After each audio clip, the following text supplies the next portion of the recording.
I was standing 2 inches from my daughter's back door, about to hand her $8 million, when I heard my son-in-law tell her I belonged in a nursing home. He said I was a financial sinkhole. He said he'd forge my signature on a Father's Day card. He said he wasn't going to change my diapers. He had no idea what was inside the folder under my arm. He had no idea I'd just inherited almost $8 million from my dead brother. And he had no idea that in exactly 9 weeks, he was going to be sitting across from a detective in a downtown Cleveland law office, watching his entire life burn down in 4.5 minutes. My name is Walter Brennan. I drove freight up and down I-90 for 43 years. And this is the story of the day I stopped being the lamb and became the wolf. Stay with me, because what happened next? I still can't believe I pulled it off. Let me back up to that morning. The frost was already settling on the lawn when I climbed out of my old Ford Phone 150 inches Westlake, Ohio. That early November chill off Lake Erie cutting right through my work jacket. I had a manila folder pinned tight under my arm, the heavy kind with the embossed seal of the estate attorney pressed into the corner. And inside that folder was a life I never thought I'd hold. My older brother Theodore, may he rest in peace, had passed in late August. He left me everything. A lakefront house up on Kelly's Island worth just shy of $2.8 million, 2 duplex rentals down in Tremont pulling $16 grand a month, and a stock portfolio sitting at $4.6 million, the morning we read the will. After 43 years hauling steel for a freight company out of Akron, I was suddenly worth almost $8 million, and the only person I wanted to share it with was my daughter Megan. 36 years old, my only child, the spitting image of her late mother Linda, who I lost to ovarian cancer 7 years ago this past February. I'd practiced my speech the whole drive in from my split level in Parma. I was going to sit Megan down at that big farmhouse table she was so proud of and tell her, "Honey, your old man finally caught a break." I was going to pay off the mortgage that gave her panic attacks every December.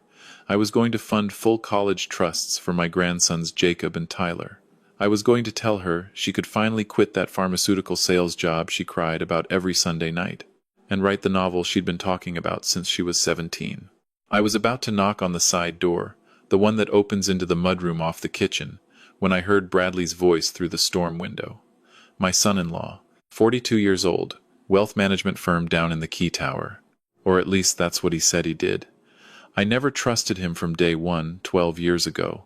The way his eyes wouldn't quite meet yours, the way his smile arrived a half-second late. But Megan loved him, so I bit my tongue. I was about to keep biting it for another 14 seconds.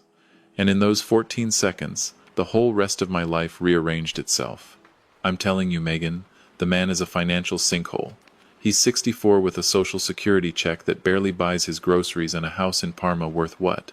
$220 on a generous Tuesday? He eats here 3 nights a week. He's going to live another 20 years at this rate, and we'll be the ones paying for every aspirin and every adult diaper. My hand froze 2 inches from the screen door.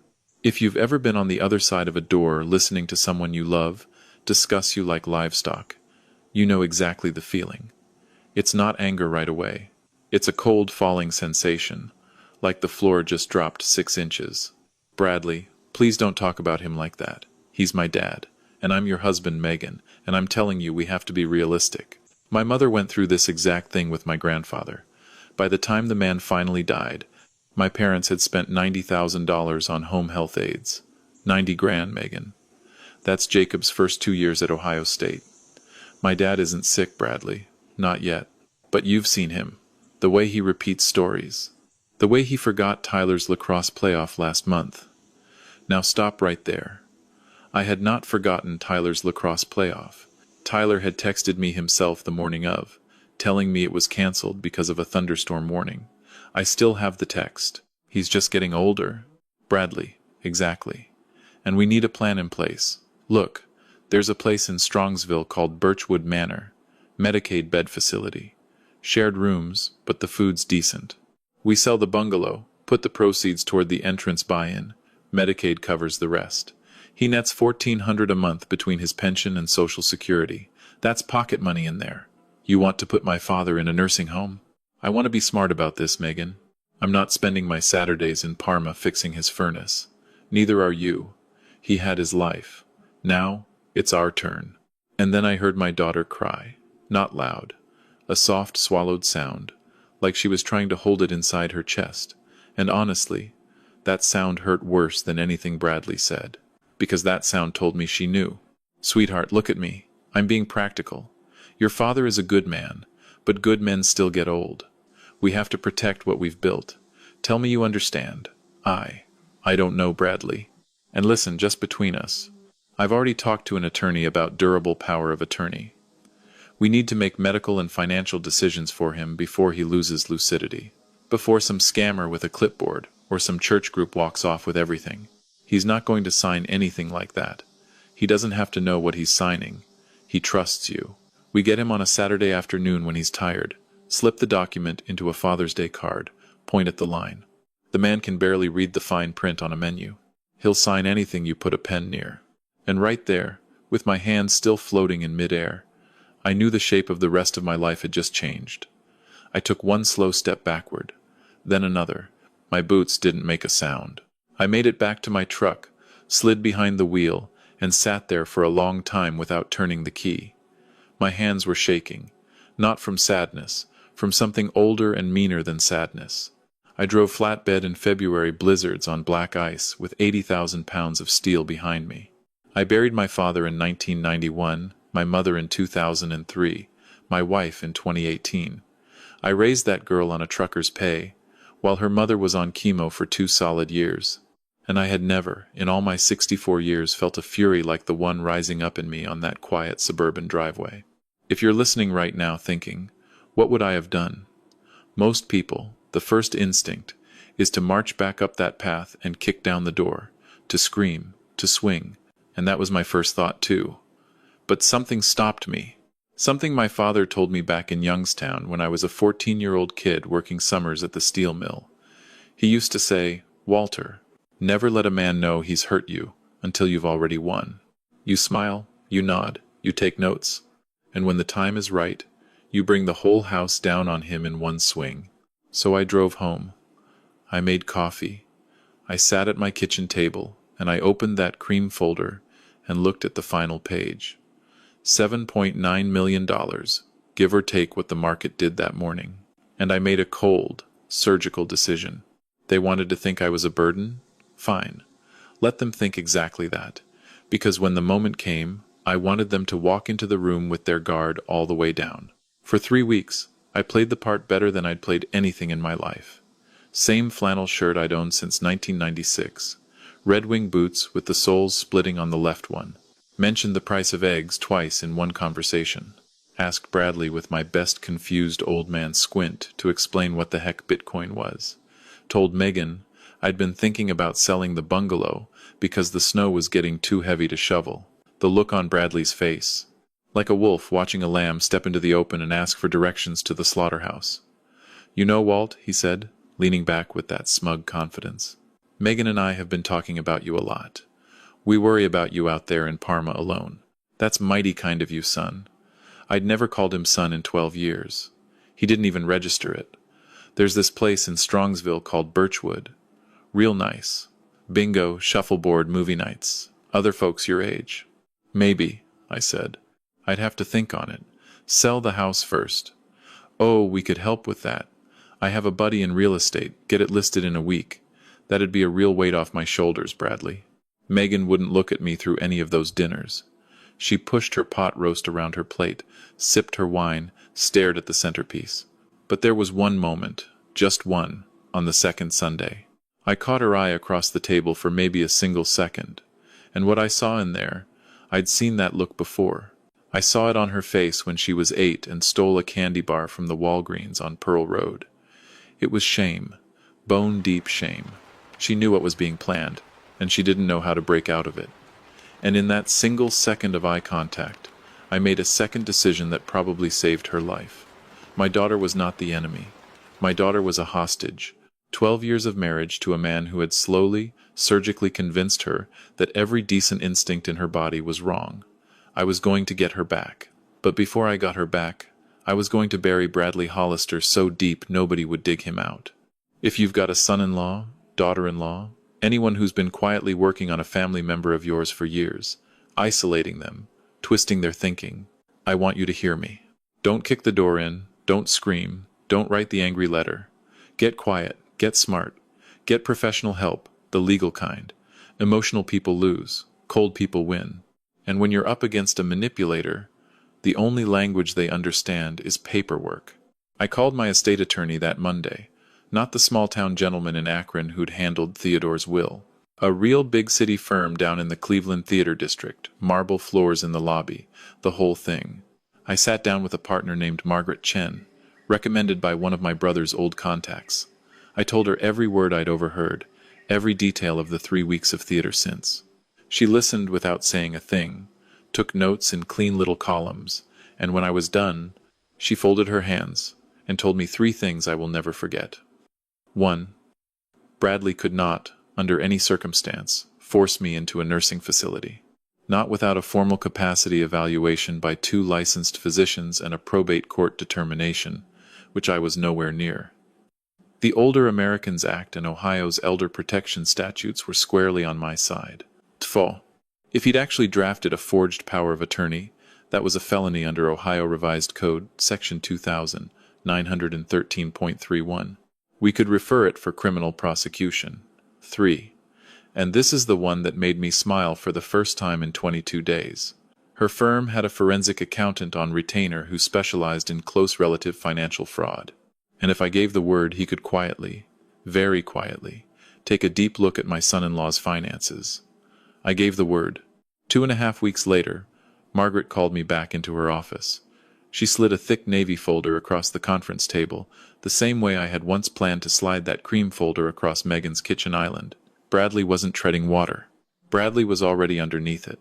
4 credit lines maxed out, 2 of them in Megan's name, and she almost certainly didn't know they existed. He'd lost $112,000 in a crypto scheme the previous spring. He was 11 months behind on a second mortgage on the Westlake house. A second mortgage he'd taken out without Megan's knowledge by forging her signature in front of a notary in Lorain County. And he was, at that moment, the subject of an active FINRA investigation for misappropriating around $240,000 in client funds at his firm. Margaret estimated he had between 4 and 7 weeks before the whole structure collapsed. Now here's where I had to make a real choice. I could have sat back, sipped coffee at the Cracker Barrel by the I-71 exit, and watched Bradley implode like a controlled demolition. But that demolition would have taken Megan with it. The forged loans in her name would have wrecked her credit for 10 years. The Westlake house would have been foreclosed on. The boys would have lost their school district. I couldn't let that happen. After everything, she was still my little girl. Still the kid who fell asleep in the passenger seat of my Peterbilt, counting red cars on I-80. So I called him. I asked Bradley to meet me for lunch at a Bob Evans off the Strongsville exit. I told him I was ready to talk seriously about selling the bungalow and moving into Birchwood. He practically came through the phone at me. He showed up wearing a watch I clocked the second he sat down. Stainless steel Omega Speedmaster, maybe $7,500 at the low end. A man 11 months behind on a mortgage, sitting across from his supposedly broke father-in-law, wearing $7,500 on his wrist. It took everything in me not to reach across that table and grab him by the collar of his cashmere sweater. Bradley, I've been thinking on it. Yeah? On the home thing. Birchwood, you're right. It's time. I want to do the paperwork. Power of attorney, the house, all of it. He tried so hard not to smile. The corner of his mouth twitched, and a vein in his temple pulsed once, hard, with pure undiluted greed. Walt, that takes real maturity. Real strength. I appreciate you saying that, son. I'll have my guy draw the paperwork by Wednesday. One condition. Anything, name it. I want my own attorney present. She'll draft the documents on her end, and I want to sign them in her office with proper witnesses. Above board. That way, no nephew of mine can come back 10 years from now and say I was confused. He hesitated, just a fraction of a second, then nodded fast. Of course, that's smart. Friday at 2. I picked up the check. $28. Bradley had ordered a top-shelf bourbon at $18 a pour and didn't reach for his wallet once. I tipped the waitress 30% and walked out feeling something I hadn't felt in a long time. I felt like a father again. Friday came. Bradley showed up to Margaret's downtown office 15 minutes early. Freshly shaved, charcoal suit that probably cost more than my truck and my couch put together. Megan came too, because I'd asked her to. When she walked into that lobby and hugged me, I almost broke right there. She looked exhausted, lost weight, dark moons under her eyes, held the hug a half-second longer than usual. "Dad, are you sure about this?" "I'm sure, sweetheart. More sure than I've ever been about anything." Margaret's conference room had a long oval table of dark walnut. 3 people already seated when we walked in. Margaret herself. A man in a dark gray suit Bradley didn't recognize. A woman in a navy blazer he definitely didn't recognize. Bradley turned to me, confused for the first time. "Walt, who are these folks?" "Bradley. This is Detective Sergeant Linda Castellanos with the Cuyahoga County Sheriff's Office Financial Crimes Unit. And this is Mr. David Park, the forensic accountant. I retained 9.5 weeks ago. Sit down." The color drained out of his face in 3 stages: white, gray, then a waxy yellow-green I'd only ever seen on people right before they vomit. "Walt, what is this?" "Sit down, Bradley." "I don't think I'm going to sit down." He sat. Slowly. I opened the cream folder, the same one I had carried up that flagstone path almost 3 months ago. I laid it flat between us. On August 27th, my brother Theodore Brennan passed away in his sleep at his place on Kelly's Island. He left me his entire estate. $7.9 million. I was on my way to Megan's house that afternoon to share the news. I was going to pay off her mortgage that day. I was going to set up full college trusts for Jacob and Tyler. And Megan, I was going to give you enough money to walk away from your job, finish that book, and never have a sleepless night about a bill again. Megan made a sound somewhere between a gasp and a sob. "But I stood on your back step that afternoon, sweetheart. I stood outside your mudroom and I listened to your husband call me a financial sinkhole. I listened to him plan to forge my signature on a power of attorney. I listened to him plan to slip the document into a Father's Day card. I listened to him plan to put me in a shared bedroom in Strongsville. Dad, let me finish, honey." I slid a second folder across. Navy blue. Inside this folder, Bradley, is a complete summary of $378,000 in personal debt you've accumulated over the past 4 years, $210,000 of which is in my daughter's name without her knowledge. Inside is the forged signature analysis of the second mortgage on your Westlake home. Inside is a complete record of the cryptocurrency losses you concealed from her. And inside is a preliminary findings letter from FINRA indicating you are under active investigation for the misappropriation of approximately $241,000 of client trust funds. Detective Castellanos quietly opened a small black notebook. Bradley started to stand. "Sit down, Mr. Hollister." That was Margaret. Cold steel. "Megan, look at me. Don't look at him. Look at me." She did. "I love you. I have loved you from the moment your mother put you in my arms at Fairview Hospital at 3:45 on a Tuesday morning in October. There is nothing in this universe that will ever stop me from loving you. And I am so sorry that you have spent 12 years with this man slowly poisoning the way you see yourself and the way you see your own father. I should have spoken up. That was my mistake. But I'm speaking up now. You deserve more than this. Those 2 boys deserve more than this. And starting today, I'm going to make sure you get every single thing you deserve." She broke. Full body, knees going out crying. Margaret slid a glass of water across without a word. Detective Castellanos stood and asked Bradley, very politely, to come with her down to the precinct. Bradley reached for Megan's hand. She pulled it back like his fingers were on fire. "Don't," she said, "don't ever touch me again." They walked him out the side door. The whole thing took about 4.5 minutes. Here's what happened next. Bradley Hollister was charged under Ohio Revised Code with forgery, uttering forged writings, and theft from an elderly person, attempted as part of the planned power of attorney scheme. The FINRA investigation rolled out separately and led to additional federal wire fraud charges. He took a plea deal rather than go to trial. 58 months in a federal correctional facility in West Virginia. He'll likely serve about 38 with good behavior. Margaret handled Megan's divorce on her own dime as a personal favor. The forged loans were unwound through civil court because a forged signature is not a binding contract under Ohio contract law. The Westlake house was sold. Neither Megan nor I could stand the thought of those boys growing up in the same rooms where Bradley had drafted his plans. I bought her a beautiful colonial on a quiet, tree-lined street in Rocky River, 2 blocks from the lake, with a finished basement for the boys, and a sunroom in the back where she could write, cash, deed, in her name only.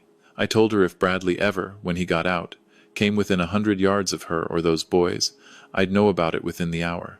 I'd quietly retained a private security service to make sure of it. $600,000 education trusts for Jacob and Tyler, a couple million aside for Megan, structured so she could draw monthly, without ever touching the principal. She quit the pharmaceutical job. She's about 55,000 words into her novel now, about a single mother raising 2 boys in Northeast Ohio. I read the first 3 chapters last weekend, sitting on the dock at Theodore's old place on Kelly's Island. It's good, really good. I think it's going to be published. Tyler, my younger grandson, who's 13 now, asked me last summer up at the lake why I never told anyone I was rich. I sat with that question for a long minute. Buddy, I said, I wasn't rich back then. I didn't get rich until about 2.5 months after the money showed up. He looked confused. I got rich, I told him, the day your mom chose her family back. The money was just paperwork on a desk. He didn't fully understand. He's 13. He'll understand someday. People ask me sometimes if I forgave Megan. Honest answer is, I don't think I ever needed to. She was drowning in deeper water than I could see from where I was standing. All she needed was a hand and somebody willing to actually grab it. Bradley, though, I'll tell you the truth. I hope every single one of those 38 months feels like 10 years. I hope every morning he wakes up in that cell, the first thing he sees is the Navy folder on the walnut table at Margaret Chen's office. Because here's the lesson my own father told me. Working the loading dock summers in Youngstown, he said, Walter, family is not about what you can take from them. Family is about what you're willing to give to them. Bradley never understood that. He thought family was a vein of or you mine until it runs out. He thought I was the vein. He was wrong. I was the dynamite the whole time. Before I let you go, the lesson I want you to take from my story is this. In the United States, every state has elder abuse statutes, and most states, including Ohio, treat financial exploitation of an older adult as a separate criminal offense with stiffer penalties. If you are over 60 in this country, you have rights you may not even know you have. You can call your local Adult Protective Services office for free, anonymously. You can request a free consultation with most estate attorneys for an initial visit. Under the Older Americans Act, every state has legal aid programs for seniors who can't afford a private attorney. The mistake most people make is assuming that because the person manipulating them is family, the law somehow doesn't apply. The law absolutely applies. A forged signature from your son-in-law is the same forgery as one from a stranger on the street. Here's what I want you to do tonight, before bed. Pull out a piece of paper. Write down the 3 people who would have legal access to your accounts and your medical decisions if something happened tomorrow. Then ask yourself the hard question. Are those really the 3 people I'd trust with my dignity at the end of my life? If the answer is no, even on one of them, call an attorney this week. Not next month. This week. And if you think someone in your life is being manipulated the way Megan was, please, don't kick down the door. Get quiet, get a lawyer, win the war, not the argument. If your hands are a little cold right now because something I said hit too close to home, you are not alone. There are millions of us out here, older parents, grown children watching it happen to their parents. People trapped between loving someone and watching them destroy you. You are not crazy. Your gut is right. Trust it. If you grew up the way I grew up, watching your folks scrape by, you were taught family loyalty means putting up with anything. I want to release you from that idea right now. Loyalty is a 2-way road. If only one person is driving on it, that's not a family, that's a toll booth. And if you've been the one paying that toll for 10 or 20 or 30 years, it is okay to stop. It is okay to pull off the road, take a breath, and choose yourself for once. Now I want to hear from you in the comments. Comment 1 if you think I did the right thing, setting up that conference room sting instead of confronting him directly. Comment 2 if you think Megan deserved a faster forgiveness, or if you think she should have had to earn it longer. Comment 3 if you've ever lived through something close to this with a son-in-law, daughter-in-law, or anyone else who married into your family with bad intentions. And right below that, drop me a comment with the city or town and country you're watching from, and what time it is right where you are. I love reading those. Last week I had folks from Cleveland to Cape Town to Manila to Buenos Aires, and it just about made my whole month. Disclaimer, This is a fictional story inspired by common situations of elder financial exploitation in the United States, but it has been 100% rewritten by me here in Cleveland, Ohio, to avoid reused content. Any resemblance to real persons, living or otherwise, is entirely coincidental. If this story moved you, hit that like button, subscribe to the channel, and ring the notification bell so you don't miss the next one. Drive safe, sleep warm, and I'll see you on the next one.